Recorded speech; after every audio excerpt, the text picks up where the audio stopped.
میں نے آپ کے سامنے قرآن مجید کی ایک آیت کا کچھ حصہ تلاوت کیا ہے۔ تلاوت کرنے کا اس کا مقصد یہ ہے کہ ہم دیکھ رہے ہیں کہ پوری دنیا میں مصیبتیں اور پریشانیاں آ رہی ہیں بڑی تیزی کے ساتھ۔ آہستہ آہستہ پریشانیاں تیز ہو رہی ہیں، حالانکہ اس سے پہلے مصیبتیں اور پریشانیاں بہت کم آتی تھی، لوگ خوشحال تھے، بے برکتیاں نہیں تھی، رزق کی تنگی بھی نہیں تھی، رزق کی بے برکتی بھی نہیں تھی، تو مسائل بھی زیادہ نہیں تھے۔ مگر آہستہ آہستہ دیکھ رہے ہیں ایسی ایسی بیماریاں آ رہی ہیں اور ایسی ایسی پریشانیاں آ رہی ہیں اور ایسی ایسی وجہ سے چھوٹی چھوٹی باتوں پہ نا اتفاقیاں گھروں کے اندر ہے، اور سب سے بڑی بات یہ ہے کہ دلوں کا سکون جو ہے اور زندگی کا سکون ختم ہوتا جا رہا ہے۔ اس کی وجہ یہ ہے، علماء یہ فرماتے ہیں کہ اس کی وجہ یہ ہے کہ آج اس دور کے اندر جتنا گناہ ہو رہا ہے اس سے پہلے اتنا گناہ بھی نہیں ہوتا تھا۔ اور سب سے بڑی بات یہ ہے کہ اس دور کے اندر پہلے زمانے میں جو گناہ ہوتا تھا تو گناہ سمجھنے والے گناہ سمجھتے تھے، اور اس دور کے اندر بڑے سے بڑا آدمی کوئی گناہ کبیرہ کرتا ہے، جہاں تک کفر بھی کر لیتا ہے تو گناہ کو کفر کو سمجھنے کے لیے تیار ہی نہیں ہے۔ وہ یہ کہتا ہے کہ میں نے کوئی گناہ ہی نہیں کیا اور میں نے کوئی غلط بات بھی نہیں کی۔ اس وجہ سے جو ہے یہاں پر مسائل اور پریشانیاں بھی بڑھ گئی ہیں۔ سب سے پہلے تو ہمیں یہ بات جاننا ضروری ہے، اب پہلی بات تو یہ ہے کہ جب گناہ کی بات کی جاتی ہے ہمارے معاشرے میں اور ہمارے ہاں ہمارا جو ہے فیشن بن گیا ہے کہ ہر آدمی اپنی زبان سے یہ بات تو کہہ دیتا ہے کہ میں گناہ گار ہوں، مگر اس کے دل میں پوچھا جائے، دل سے پوچھ لیا جائے اور دل کی طرف متوجہ ہوا جائے تو وہ دل میں وہ اپنے آپ کو گناہ گار نہیں سمجھتا، بلکہ وہ اپنے آپ کو یہ ایک فیشن بن گیا ہے کہ اپنے آپ کو گناہ گار کہنا۔ اگر اسی وقت اگر آپ کہہ دیں اس کو کہ بھائی آپ اپنے آپ کو گناہ گار جو کہہ رہے ہیں تو آپ نے کون سا گناہ کیا ہے، تو وہ آپ کو نہیں بتا سکتا کہ میں اپنے آپ کو گناہ گار کیوں کہہ رہا ہوں اور میں نے کون سا گناہ کیا ہے، کیونکہ وہ اس وجہ سے گناہ کی وجہ سے کہہ بھی نہیں رہا اور وہ فیشن کی وجہ سے کہہ رہا ہے کہ معمول کی وجہ سے کہ بھائی میں گناہ گار ہوں۔ تو پہلے تو ہمیں یہ بات جاننا ضروری ہے کہ گناہ کیا ہے۔ گناہ کیا ہے؟ جب تک ہمیں گناہ کا معلوم نہیں ہوگا، گناہ کی تعریف نہیں آئے گی، تو اس وقت تک ہمیں کیسے معلوم ہوگا کہ بھائی ہم گناہ گار ہیں۔ حالانکہ قرآن مجید میں تو جگہ جگہ پر اللہ تبارک و تعالیٰ فرما رہے ہیں، بخشش کا ذکر فرما رہے ہیں، توبہ کا ذکر فرما رہے ہیں، اور رمضان المبارک کا جو مہینہ آ رہا ہے اس کے متعلق یہی خوشخبری ہے کہ پہلا عشرہ جو ہے رحمت کا ہے، دوسرا عشرہ جو ہے مغفرت کا ہے، تیسرا عشرہ جو ہے وہ جہنم سے آزادی کا ہے۔ بار بار جہنم سے آزادی کا ذکر ہوتا ہے، قرآن مجید میں بخشش کا ذکر ہوتا ہے، درگزری کا ذکر ہوتا ہے۔ اس کی وجہ اسی وجہ سے ہوتا ہے کہ آدمی جو ہے ہمیشہ گناہ گار رہا ہے، ہر آدمی ہر وقت گناہ گار رہا ہے، کسی نہ کسی درجے میں آدمی گناہ گار رہا ہے۔ اب ہم گناہ کی تعریف جو ہے وہ پہلے سن لیتے ہیں کہ گناہ کی تعریف کیا ہے۔ گناہ کی جو مختصر تعریف ہے وہ یہ ہے کہ اللہ رب العزت کے حکموں پر عمل نہ کرنا، اس کو گناہ کہتے ہیں۔ اور دوسری تعریف یہ ہے کہ نبی کریم صلی اللہ علیہ وسلم کی سنتوں پر عمل نہ کرنا، سنتوں کے مقابلے میں کوئی اور طریقہ اختیار کرنا، یہ بھی گناہ ہے۔ اور اس کی تیسری تعریف یہ ہے کہ دین اسلام کے اندر کوئی ایسی بات لے آنا، کوئی ایسا عمل لانا جس کا دین اسلام کے ساتھ تعلق نہ ہو، اس کو بھی گناہ کہتے ہیں، اس کو دوسرے لفظوں میں ہم بدعت کہتے ہیں۔ تو یہ گناہ کی تعریف ہے۔ اب اتنے بڑے بڑے گناہ ہمارے معاشرے میں ہو رہے ہیں، جہاں تک کہ علماء نے کفر کی تقریباً 8 قسمیں لکھی ہیں، اور ہمیں جو معلوم ہے، جس کفر کی قسم کے بارے میں ہمیں جو معلوم ہے وہ یہ ہے کہ جناب دین اسلام میں جن باتوں کا ماننا ضروری ہے ان میں سے ایک بات کا انکار کر دینا تو اس کو کفر کہتے ہیں، ہمیں یہ بات معلوم ہے۔ حالانکہ یہ کفر کی ایک قسم ہے، یہ مکمل کفر کی تعریف نہیں ہے بلکہ کفر کی ایک قسم ہے۔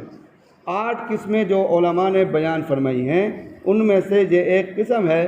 وہ ایک قسم یہ ہے کہ دین میں، شریعت میں جن باتوں کا ماننا ضروری ہے ان میں سے ایک بات کا انکار کرنا یہ کفر ہے، اور یہ کفر کی ایک قسم ہے۔ ان 8 قسموں میں سے علماء نے 3 قسمیں وہ بیان فرمائی ہیں جو ہمارے معاشرے میں عام ہیں۔ ایک قسم جو ہے کفر کی، اس کو کفر سکوت کہتے ہیں۔ کفر سکوت یہ ہے، اب یہ میں آپ کے سامنے تعریف کروں گا تو آپ کو خود معلوم ہو جائے گا کہ یہ کفر ہمارے معاشرے میں کتنا ہے۔ کفر سکوت سے مراد یہ ہے، کفر سکوت کے معنی ہوتے ہیں خاموشی کی، اور کفر سکوت خاموشی کا کفر۔ اس کی علماء تعریف یہ کرتے ہیں کہ جس طریقے سے آج کے دور میں علماء کا اتفاق ہے، مفتیان کرام کا فتویٰ ہے کہ قادیانی جو ہیں وہ کافر ہیں۔ اگر کسی مسلمان بھائی کے سامنے یہ بات ذکر کی جائے کہ بھائی آپ کا جو قادیانیوں کے ساتھ تعلق ہے تو قادیانی جو ہیں وہ کافر ہیں، ہمارے نبی کریم صلی اللہ علیہ وسلم کی ختم نبوت کا انکار کرتے ہیں، تو تمہاری اس بارے میں کیا رائے ہے؟ علماء نے ان کو کافر کہا ہے، تو وہ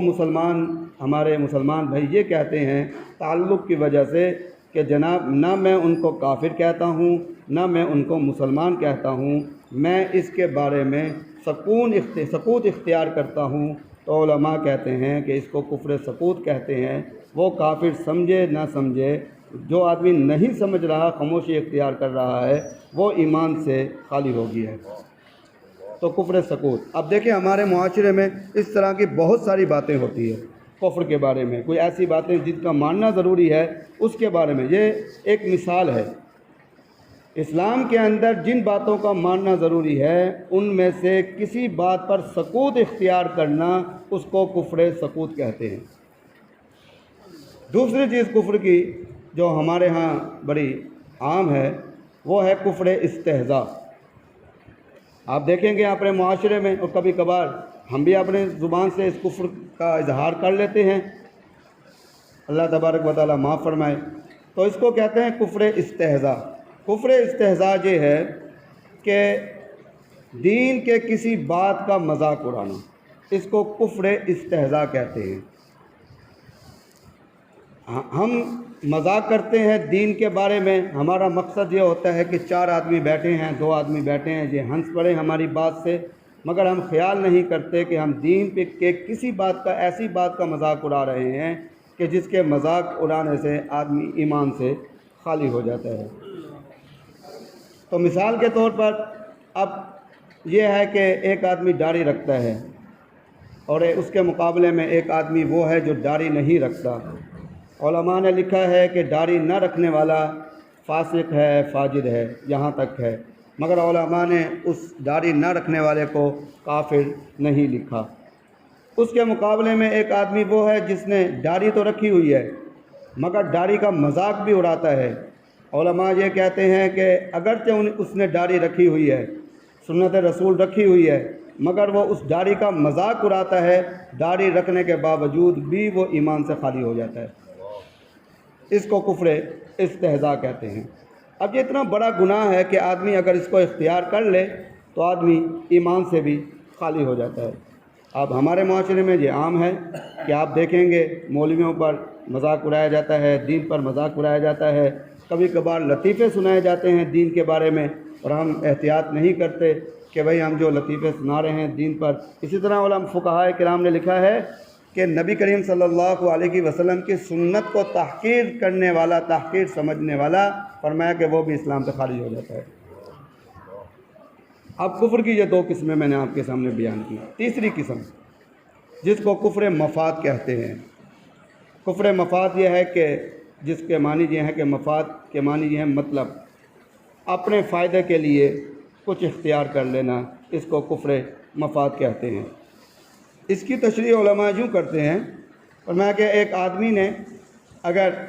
اس نے ویزا لینا ہے،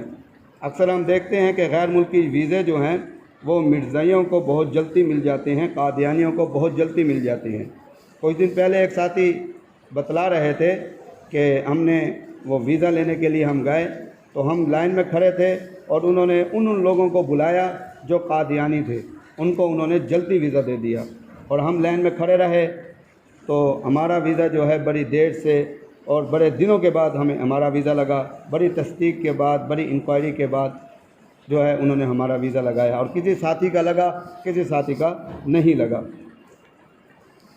تو علماء یہ کہتے ہیں کہ اگر کوئی آدمی یہ کہے کہ جناب میں نے غیر ملک جانا ہے اور میں نے جانا بھی دین کے لیے ہے اور میں نے دین کے لیے جانا ہے، دینی مقصد کے لیے بھی جا رہا ہو، اور وہ کاغذ پر لکھ لیتا ہے کہ میں قادیانی ہوں، یا کوئی اور مذہب لکھ دیتا ہے کہ میں عیسائی ہوں، کوئی اور مذہب لکھ دیتا ہے میں ہندو ہوں، تو فرمایا کہ لکھ دیتا ہے اور ساتھ یہ ارادہ کر لیتا ہے کہ بھائی دل کی طرف دیکھ لیتا ہے، اطمینان کر لیتا ہے کہ دل میں تو میں مسلمان ہوں، تو لکھنے سے کیا حرج ہے، تو علماء یہ کہتے ہیں کہ اس کو کفر مفاد کہتے ہیں، کیونکہ اس نے جب اپنے ہاتھ سے لکھ دیا ہے تو وہ اسلام سے خارج ہو گیا ہے۔ اور کچھ عرصہ پہلے کیونکہ بینکوں کے اندر یہ اصول تھا، یہ قانون تھا کہ اہل تشیع کے لیے ایک سہولت تھی کہ جو اہل تشیع ہیں ان کے لیے یہ تھا کہ ان کی اگر رقم پڑی ہوئی ہے تو ان پر زکوٰۃ نہیں کاٹیں گے، تو ان کو ایک اسٹامپ لکھ کر دینا پڑتا تھا کہ ہم اہل تشیع ہیں۔ تو اس کے لیے ہمارے بھائی سنی بھائی جو ہیں انہوں نے بھی اس طریقے سے، بہت سارے سنی بھائیوں نے اس طریقے سے جو ہے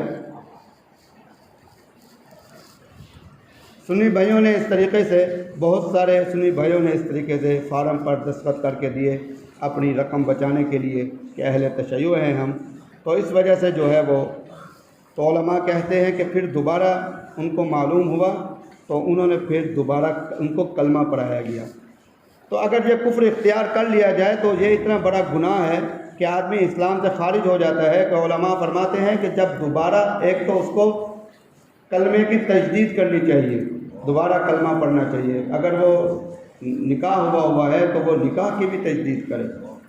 اب ایسی باتیں ہیں، ایسے کفر ہیں جو ہمیں معلوم نہیں ہیں، اور ہمارے معاشرے کے اندر روزانہ یہ اس طرح کے کفر ہو رہے ہیں۔ اور اسی طریقے سے بہت سارے گناہ ہیں، بہت بڑی لسٹ ہے کہ جو کہ اخلاقیات کے گناہ ہیں، اسی طریقے سے معاشرت کے گناہ بھی ہیں، رہن سہن ہے، والدین کے ساتھ رہنا ہے، اور والدین کی نافرمانی کرنے کا قطعاً اگرچہ وہ والدین جو ہیں وہ مشرک ہوں، والدین یہودی ہوں، والدین عیسائی ہوں، تو شریعت ہمیں یہ اجازت بالکل نہیں دیتی کہ والدین کی نافرمانی کی جائے، تو والدین کی نافرمانی کرنے کا بھی بہت بڑا گناہ ہے۔ اسی طریقے سے ہمارے ہاں گناہ ہوتے ہیں عورتوں کی طرف سے کہ اپنے شوہر کے سامنے زبان درازی کرنا اور کہنا نہ مارنا، اسی طریقے سے بے ادبی کرنا، گستاخی کرنا، تو خامن جو ہے وہ ناراض ہو جائے تو اس کے لیے اس کو بھی معمولی سمجھا جاتا ہے، اور یہ بھی بہت بڑا گناہ ہے۔ اگر یہ اتنا بڑا گناہ نہ ہوتا تو نبی کریم صلی اللہ علیہ وسلم اپنے بیٹی حضرت فاطمہ الزہرا رضی اللہ عنہا کو اس وقت جب وہ حضرت علی رضی اللہ عنہ سے تھوڑی بہت ناراض ہو گئی تھی، تو حضرت فاطمہ الزہرا رضی اللہ عنہا کو سمجھاتے ہوئے یہ الفاظ نہ فرماتے کہ بیٹی اس حالت میں اگر تمہارا انتقال ہو گیا کہ علی تم سے ناراض ہوا تو میں محمد بھی تمہارا جنازہ نہیں پڑھوں گا۔ تو اس وجہ سے اس چیز کو، ایسے گناہ ہیں جس کو معمولی سمجھا جاتا ہے۔ اسی طریقے سے اللہ کی جتنی مخلوق ہے، چاہے وہ جس حالت میں بھی ہے، اس کو اذیت پہنچانا یہ بھی بہت بڑا گناہ ہے، سوائے اس مخلوق کے جس سے آپ کو خطرہ ہو کہ یہ مخلوق ہمیں نقصان پہنچائے گی، اپنی جان بچانے کے لیے، اس کے نقصان سے بچنے کے لیے، اس سے کوئی نقصان پہنچے اس سے بچنے کے لیے ہم اس کو مار سکتے ہیں، وگرنہ اس کے علاوہ ہم کسی بھی مخلوق کو جو ہے اذیت نہیں دے سکتے، نہیں مار سکتے۔ تو اس وجہ سے ہم اکثر یہ واقعہ سنتے رہتے ہیں کہ ایک عورت نے جو ہے ایک بلی کو باندھ دیا تھا اور بھوک کی وجہ سے تڑپ کر وہ پیاس کی وجہ سے مر گئی، اور واقع آتا ہے کہ اس کے لیے جو ہے جہنم کا فیصلہ کیا گیا۔ اور اسی طریقے سے ہم یہ بات بھی سنتے ہیں، اکثر احادیث کی کتابوں میں آتا ہے، فضائل اعمال میں بھی یہ ذکر آتا ہے کہ ایک عورت جو فاحشہ تھی، اس نے ایک کتے کو جو پیاسا تھا اس کو پانی پلایا تو اس کے لیے جنت کا فیصلہ کر دیا گیا۔ تو اس سے یہ بات معلوم ہوئی کہ اللہ کے مخلوق کو اذیت دینا، نقصان پہنچانا یہ بھی گناہ ہے، اور ہم دیکھیں کہ معاشرے کے اندر ہم اس پر کتنا گناہ کر رہے ہیں۔ اسی طریقے سے ہمسائے کے حقوق ہیں۔ ہمسائے کے حقوق یہ ہیں کہ ہر ہمسایہ یہ کہتا ہے کہ میں اپنے ہمسائے سے، ہر آدمی یہ کہتا ہے کہ میں اپنے ہمسائے سے تنگ ہوں۔ تو ہمسائے کے حقوق میں یہ بات ہے کہ ہمسائے سے ہمسایہ محفوظ ہو،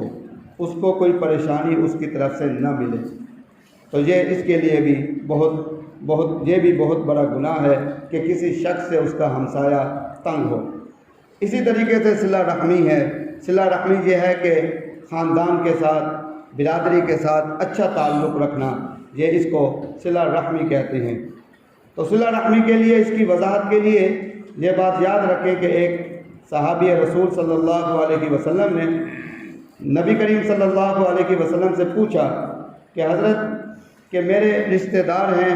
میں ان کے ساتھ صلہ رحمی کرتا ہوں اور وہ میرے ساتھ ہمیشہ برا ہی کرتے ہیں، مجھے نقصان پہنچاتے ہیں۔ تو نبی کریم صلی اللہ علیہ وسلم نے فرمایا کہ اسی کو صلہ رحمی کہتے ہیں۔ اگر وہ تمہارے ساتھ اچھا کرتے تو اس بدلے میں تم ان کے ساتھ اچھا کرتے، اس وجہ سے وہ تمہارے ساتھ اچھا نہیں کر رہے تو تم ان کے ساتھ اچھا کر رہے ہو، تو اسی کو صلہ رحمی کہتے ہیں۔ آج دیکھ لیں کہ خاندان کے خاندان آپس میں اختلاف کی وجہ سے تقسیم ہو چکے ہیں، اور ایک دوسرے کو دیکھنا بھی گوارا نہیں کرتے۔ یہ بھی گناہ کبیرہ ہے جس کو ہم گناہ نہیں سمجھتے۔ اسی طریقے سے اور بھی بہت سارے مسائل ہیں جس کو ہم گناہ نہیں سمجھتے۔ اب جتنے گناہ ہیں، جو اہم بات ہے، جتنے گناہ ہیں ان کے لیے اب ان سے چھٹکارا کیسے ہو،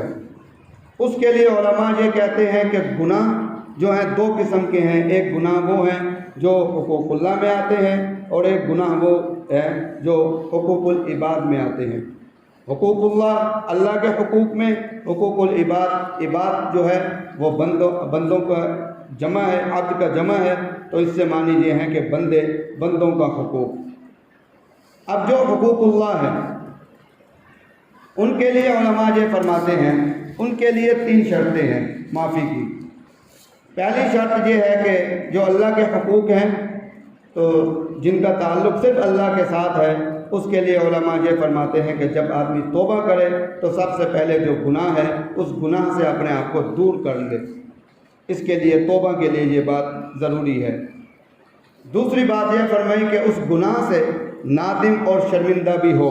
یہ نہ ہو کہ شرمندہ نہ ہو، بلکہ اس وقت تو اس گناہ کو دور کر لیا مگر دل کے اندر اس کی ندامت نہ ہو، تو پھر بھی توبہ نہیں رہے گی۔ توبہ کی دوسری شرط یہ ہے کہ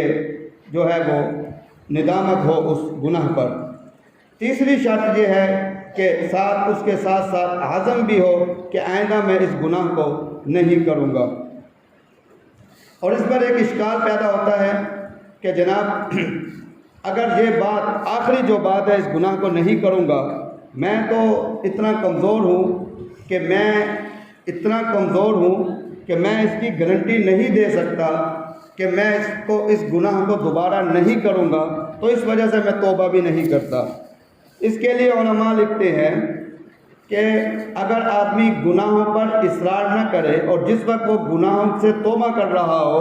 اس وقت اس کی نیت یہ ہو کہ اس کی نیت پکی ہو کہ آئندہ میں اس گناہ کو نہیں کروں گا، اس کے بعد اگر وہ گناہ کو کر لیتا ہے،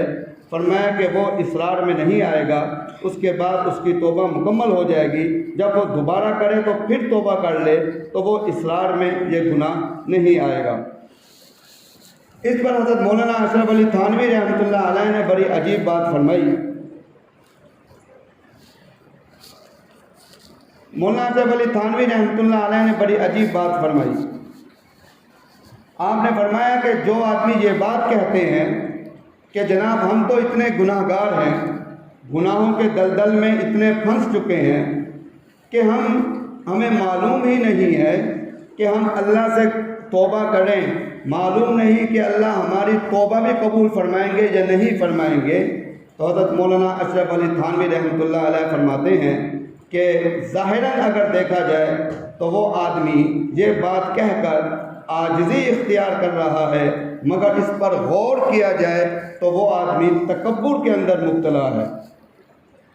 پوچھا حضرت وہ کیسے؟ فرمایا کہ وہ اپنے گناہوں کو اللہ کی رحمت سے بڑا سمجھ رہا ہے۔ فرمایا کہ اپنے گناہوں کو وہ اللہ کی رحمت سے بڑا سمجھ رہا ہے۔ تو فرمایا کہ گناہ جو ہیں جتنے بڑے بھی کیوں نہ ہوں مگر اللہ کی رحمت سے بہت چھوٹے ہیں، اور اسی وجہ سے کہا جاتا ہے کہ اگر ایک آدمی کے گناہ جو ہے آسمان کے ستاروں سے بھی زیادہ ہوں، اسی طریقے سے ریت کے ذرات سے بھی زیادہ ہوں، تو اللہ کی رحمت کا ایک جھونکا ہی کافی ہے اس کو مٹانے کے لیے۔ تو اسی وجہ سے یہ حقوق اللہ جو ہیں، ایک حقوق اللہ سے توبہ کرنے کا طریقہ یہ ہے۔ اس حقوق اللہ میں سے جو نماز ہے جس کی تلافی ہو سکتی ہے تو توبہ کے ساتھ ساتھ اس کی تلافی کرنا بھی ضروری ہے۔ جس طریقے سے ایک بے نمازی آدمی اگر وہ توبہ کرتا ہے، توبہ کرتے وقت اس کا یہ عزم بھی ساتھ ہونا چاہیے کہ جتنی نمازیں میری رہ گئی ہیں ان نمازوں کو میں ادا کروں گا۔ علماء فرماتے ہیں کہ ان نمازوں کو وہ لکھ لے اور اب اس کے ساتھ ساتھ جو ہے وہ وصیت بھی کر دے۔ اسی طریقے سے روزے کا معاملہ ہے، آج تک اس نے روزے نہیں رکھے، اب اس کو احساس ہو گیا کہ بھائی مجھ پر تو روزے فرض ہیں اور میں روزے نہیں رکھ رہا، تو یہ اللہ کی نافرمانی ہے۔ فرمایا کہ اگر اس کو احساس ہو گیا تو توبہ کے ساتھ ساتھ حقوق اللہ میں سے وہ اس روزوں کی گنتی کو لکھ لے اور روزے رکھنا شروع کر دے، اس کے ساتھ ساتھ وصیت بھی لکھ دے کہ میرے مرنے کے بعد میرے مال میں سے اس کا جو فدیہ جو ہے وہ ادا کر دیا جائے۔ فرمایا کہ امید ہے کہ انشاءاللہ وہ اپنی کوشش کے ساتھ اس کو ادا کرتا رہے گا، جب اس کو موت آ جائے گی تو اللہ تبارک و تعالیٰ اپنی رحمت سے اس کی بخشش فرما دیں گے۔ تو یہ تھی حقوق اللہ۔ اور دوسری چیز ہے حقوق العباد۔ حقوق العباد یہ ہے کہ کسی کو آپ نے تکلیف پہنچائی ہے، کسی کا آپ نے حق کھا لیا ہے، یہاں تک کہ آپ نے کسی نے اپنی بیگم کا مہر جو ہے وہ لے لیا ہے اور مہر ادا نہیں کیا، اور کسی نے اپنے بہنوں کی وراثت ادا نہیں کی، تو اس کے لیے یہ مسئلہ سمجھ لیں۔ دو چیزیں ایسی ہیں جس کے لیے علماء یہ کہتے ہیں اگر انسان 100 دفعہ معاف کر لے تو یہ معاف نہیں ہوتی جب تک کہ اس کو ادا نہ کیا جائے۔ ایک حق مہر ہے، دوسری چیز جو ہے وراثت ہے۔ جب تک بہن بھائی آپس میں وراثت کو تقسیم نہ کر لیں، ایک دوسرے کے حوالے نہ کر دیں، اس سے پہلے یہ معاف نہیں ہوتی۔ اگر حوالے کر دیں تو وہ اپنی مرضی سے کسی کو دینا چاہیں، ان پر شرط بھی نہ ہو، اپنی مرضی سے دینا چاہیں تو دے سکتے ہیں، مگر یہ ہے کہ اس سے پہلے تقسیم سے پہلے وہ معاف نہیں کر سکتے۔ اسی طریقے سے حق مہر ہے کہ خامن جو ہے حق مہر اپنی بیوی سے معاف نہیں کرا سکتا جب تک کہ وہ خامن اپنی بیوی کو وہ مہر اس کے حوالے کر دے اور اس کے بعد اس کا فل اختیار ہو کہ وہ جہاں جس طرف جائے وہ خرچ کرے، اپنے پاس رکھے، کسی کو دے نہ دے، وہ اپنی مرضی کی مالک ہے، تو اس کو وہ معاف نہیں کرایا جا سکتا۔ اب حقوق العباد کا معاملہ بڑا سخت ہے۔ 3 شرطیں تو یہ ہوں گی جو میں نے حقوق اللہ کے بارے میں عرض کی ہیں۔ تو حقوق العباد میں چوتھی شرط یہ ہے کہ حقوق العباد میں معافی بھی شرط ہے۔ جس سے ہم نے تکلیف پہنچائی ہے اس سے معافی بھی مانگنا ضروری ہے۔ جب تک ہم اس سے معافی نہیں مانگیں گے اس وقت تک ہمارے نامہ اعمال میں وہ گناہ نہیں مٹے گا۔ اس پر اکابرین نے لکھا ہے، ایک بزرگ نے لکھا ہے کہ ایک آدمی میرے پاس آیا اور اس نے کہا کہ حضرت مجھے تو کافی عرصہ ہو گیا ہے کہ میں آپ کی خدمت میں، آپ کی صحبت میں رہتا ہوں اور مسلسل دین کے کام کر رہا ہوں، عبادت میں لگا ہوا ہوں، گناہوں کو میں نے چھوڑ دیا ہے، مگر اس کے باوجود بھی میں تنگی کے اندر ہوں، پریشانیاں ہیں، مصیبتیں ہیں۔ تو ان بزرگ نے بڑی عجیب بات فرمایا کہ بھائی لگتا ایسے ہے جو تمہارے پرانے گناہ ہیں وہ گناہ جو ہیں نامہ اعمال میں لکھے ہوئے ہیں، جب تک وہ نامہ اعمال سے نہیں مٹیں گے اس وقت تک تم گناہوں کی جو نحوست ہے اس سے نہیں بچو گے۔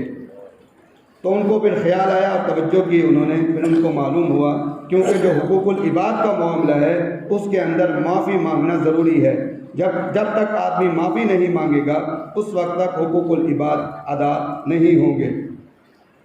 اب یہ ہے کہ علماء یہ فرماتے ہیں کہ حقوق العباد کا جو معاملہ ہے اس حقوق العباد میں آدمی بڑی تیزی کرے، اس میں بالکل سستی نہ کرے۔ ہمارے اکابرین فوراً ہی کسی کی حق تلفی ہوتی تھی اسی وقت پکڑ لیتے تھے، پاؤں پکڑ لیتے تھے اور اسی وقت معافی مانگ لیتے تھے۔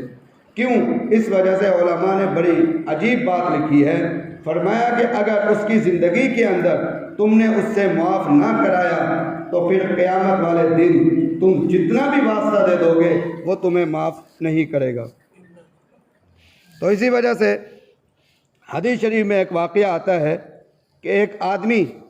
جس کے اعمال جو ہیں اوزان میں ڈالے جائیں گے تو ایک نیکی کی کمی ہوگی، ایک نیکی کی کمی ہوگی تو وہ بھاگے گا،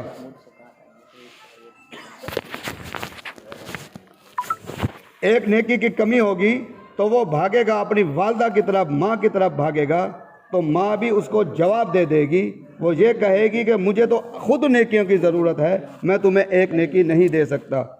تو اس وجہ سے وہ اپنے والد کے پاس جائے گا اور وہ یہ بات کہے گا کہ جناب آپ تو میرے والد ہیں، دنیا کے اندر آپ نے میرے لیے بڑی بڑی قربانیاں دی ہیں، تو آج مجھے صرف ایک نیکی کی ضرورت ہے۔ تو والد یہ کہے گا میں خود نیکیوں کا محتاج ہوں، مجھے خود نیکیاں چاہیے، میں تمہیں نیکی نہیں دے سکتا۔ اسی طریقے سے وہ بھاگتا ہوا جو دوست احباب ہوں گے ان کے پاس جائے گا، جو زیادہ خیر خواہ ہوں گے دنیا کے اندر ان کے پاس جائے گا، جو اس پر جان قربان کرنے کے لیے تیار ہوں گے ان کے پاس جائے گا، تو وہ بھی انکار کر دیں گے کہ میں نیکی نہیں دوں گا، وہ نیکی کوئی بھی دینے کے لیے تیار نہیں ہوگا۔ پھر حدیث میں یہ بات آتی ہے کہ وہ آدمی جا رہا ہوگا پریشان، تو ایک آدمی اس کو بلائے گا، کہے گا کہ کیوں پریشان ہے؟ وہ کہے گا کہ مجھے صرف ایک نیکی کی ضرورت ہے، اور وہ نیکی میں اپنی ماں کے پاس بھی گیا ہوں اس نے بھی انکار کر دیا ہے، میں اپنے باپ کے پاس بھی گیا ہوں اس نے بھی انکار کر دیا ہے، میں اپنے دوستوں کے پاس بھی گیا ہوں انہوں نے بھی انکار کر دیا ہے، میں اپنے بھائی اور بہنوں کے پاس بھی گیا ہوں انہوں نے بھی انکار کر دیا ہے۔ تو وہ ایک آدمی کہے گا کہ میری طرف سے ایک نیکی لے جاؤ، تو وہ حیران ہوگا کہ تم کیسے دے رہے ہو، تم سخاوت کیوں کر رہے ہو؟ تو وہ کہے گا کہ میرے پاس صرف ہے ہی ایک نیکی، ایک نیکی کا میں کیا کروں گا،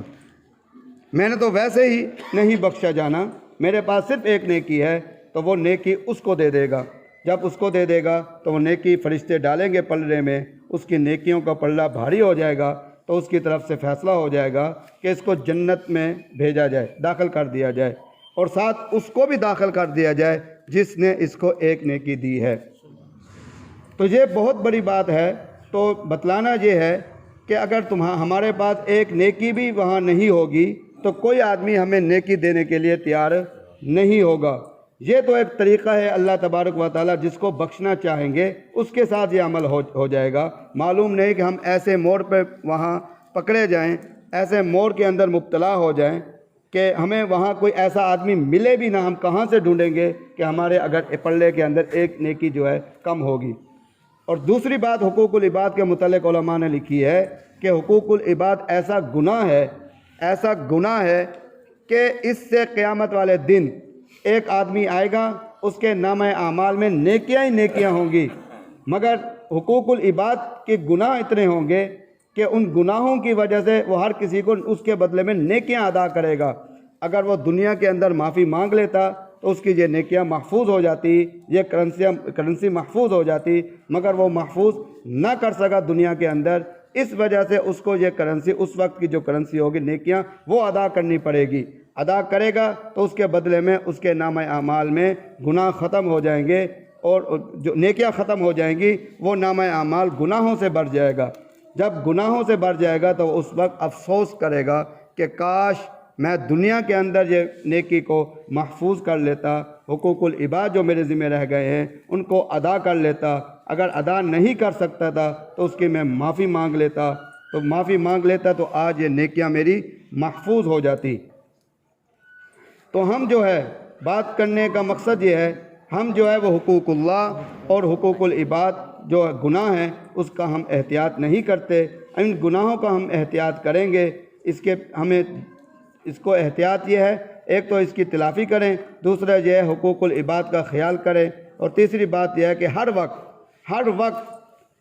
وقت جو ہے آدمی کو، مسلمان کو چاہیے کہ وہ توبہ کرے۔ علماء فرماتے ہیں کہ ہر مسلمان پر توبہ کرنا یہ مستحب سنت نہیں ہے، بلکہ فرض اور واجب کے درجے میں ہے۔ ہر وقت اس کو توبہ کرنی چاہیے۔ کبھی تو اس کے حقوق اللہ میں حقوق تلفی ہوئی ہوگی، کبھی حقوق العباد میں حقوق تلفی ہوئی ہوگی، اور حقوق اللہ کی حقوق تلفی یہ بھی ہے کہ اللہ کے عبادت میں کوئی حق ادا نہیں کر سکتا۔ ہم جتنی عبادتیں کرتے ہیں وہ اس کے معیار کے مطابق، اس کی شان کے مطابق ہم ادا نہیں کر سکتے، اس کے اندر کوئی کمی کوتاہی رہ جاتی ہے۔ اس وجہ سے علماء کہتے ہیں کہ وہ آدمی سب سے زیادہ سمجھدار آدمی ہے جو ہر وقت جو ہے اللہ سے توبہ کرتا ہے، ہر وقت اللہ سے مانگتا رہتا ہے، اللہ سے بخشش کی دعا کرتا ہے۔ فرمایا کہ یہی سمجھداری ہے، اسی کو اختیار کیا جائے، حقوق اللہ کا بھی خیال کیا جائے، حقوق العباد کا بھی خیال کیا جائے، اس کے باوجود توبہ کا بھی بار بار دعاؤں کا بھی اہتمام کیا جائے۔ تو اللہ تبارک و تعالی ہمیں اس پر صحیح عمل کرنے کی توفیق عطا فرمائے، آمین۔